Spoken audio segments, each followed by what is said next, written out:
মামা কাছে একটু খেয়ে না, একটু খেয়ে না। মামা কত মজা করে রান্না করেছি না, একটু চিকেন খেয়ে এখনই তার ছাড়ে যেতে হবে। খেয়েছে না একটু পেট ভরে, স্যুপ খেয়েছে, চিকেন খেয়েছে, এখন দুজনে মিলে বেড়ানোর জন্য অস্থির হয়ে আছে।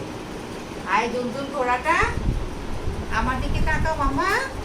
বাওয়ে বাওয়ে,